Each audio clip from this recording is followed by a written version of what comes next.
और बहुत अच्छे प्रश्न हैं, क्योंकि मुझे तो बाबा के घर में आकर के जो पालना मिली, बहुत अलौकिक पालना मिली।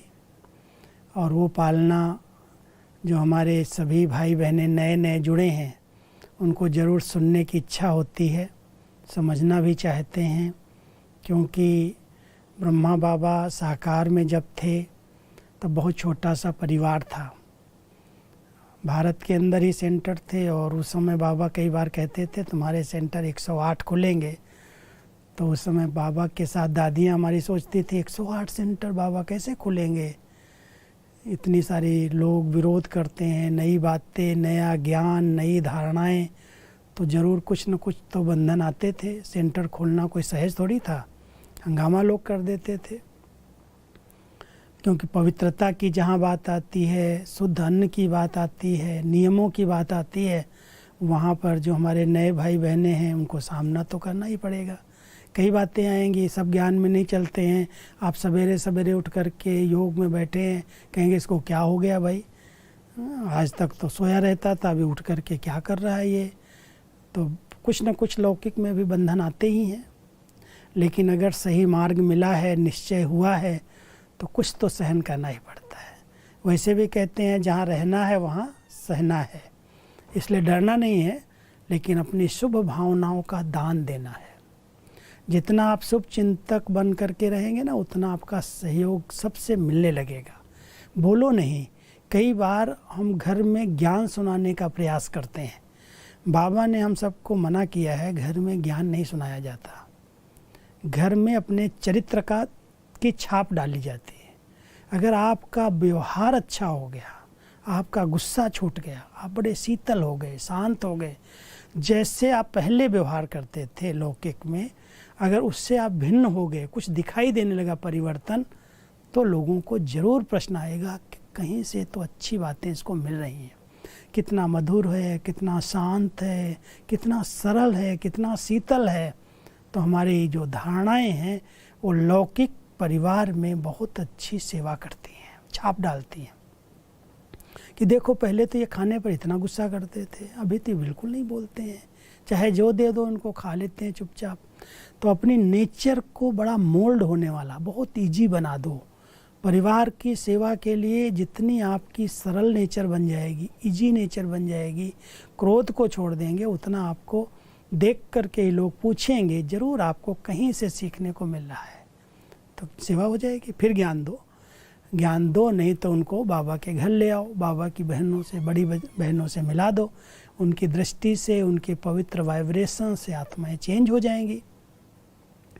तो वर्तमान समय हम सबको अपने लौकिक को अलौकिक में बदलने के लिए अपने निजी जीवन को बहुत अच्छा ढालना है।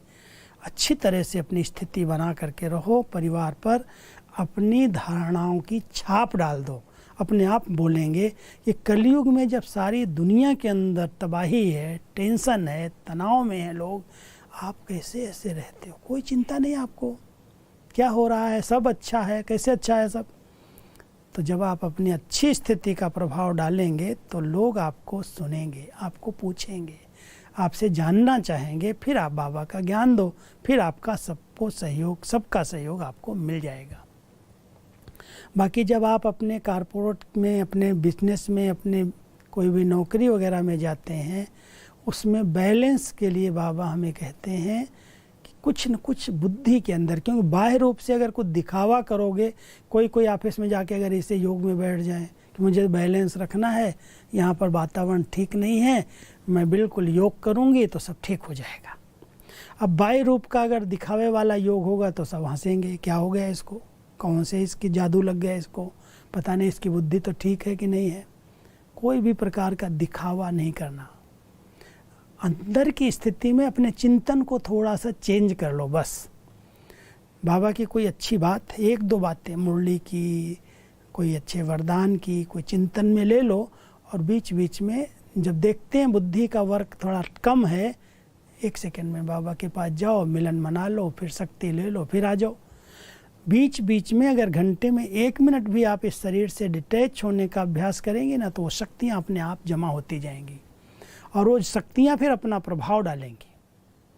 अभी तक हम लोग पूरा ही टाइम, मान लो आज 6 घंटा आप ड्यूटी दे रहे हैं और 6 घंटे में आपने जरा भी अभ्यास नहीं किया, तो लौकिकता का प्रभाव, वो तो है ही वायुमंडल लौकिक, और उसका प्रभाव, समाज का प्रभाव, उनके लोगों की बातों का प्रभाव आपके ऊपर पड़ता जाएगा।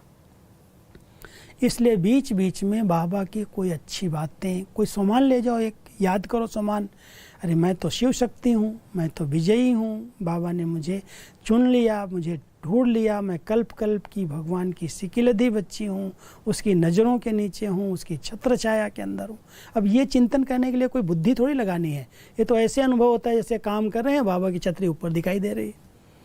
मुझे तो ऐसे अनुभव होता है जब मैं टाइप करता हूँ ना, अपना काम करता हूँ, बाबा बैक में खड़ा है, बैकबोन होकर के बाबा देख रहा है, मेरे से करा रहा है। ऐसे अभ्यास करते हैं तो ऐसे लगता है बहुत हल्के हैं, बाबा करा रहा है, सब राइट हो रहा है, गलत होगा ही नहीं। एक तो काम बड़ी जल्दी जल्दी हो जाते हैं, यथार्थ होते हैं, ठीक निर्णय मिलता है, जो बहुत घंटे, 8 घंटे 10 घंटे में काम होने वाले हो 3-4 घंटे में हो जाते हैं, जो बुद्धि क्लीन है, स्वच्छ है। तो बैलेंस बनाने के लिए आपको बाबा का साथी बन करके रहना है, कोई ना कोई अच्छा सामान लेकर के अच्छा चिंतन करना है, और बाबा की छतरी ऊपर से दिखाई दे कि बाबा ने अपने हाथों की छत्र छाया मेरे ऊपर रख दी है, और बाबा की छतरी के नीचे मैं सब काम कर रही हूँ। काम करने के लिए मना ही नहीं, लेकिन बाबा की छतरी के नीचे, इसलिए गलत नहीं होगा और व्यर्थ नहीं होगा। जो बाबा, जो लोग कह रहे हैं हम सुनेंगे, हम ठीक करेंगे, प्रयास करेंगे अच्छे से अच्छा हो, और मैं समझता हूँ आपका रिकॉर्ड इतना अच्छा हो जाएगा। और जब रिकॉर्ड अच्छा होता है ना, तो पता क्या होता है, आपसे ही सब कराना चाहेंगे। हो जाएगा, बंधन आएगा, लेकिन बहुत लाइट रहना, बहुत हल्के रहना, तो बाबा की छाप आपके ऑफिस में, आपके दफ्तर में भी पड़ जाएगी। जहाँ आप कार्य कर रहे हैं लगेगा ये व्यक्तित्व जो है ये अलौकिक है, लौकिक नहीं है, ये जिस्मानी नहीं दिखाई दे रहे हैं, ये अलग दुनिया के लोग हैं। तो प्रभाव डाल करके अपने बैलेंस को हम बना सकते हैं।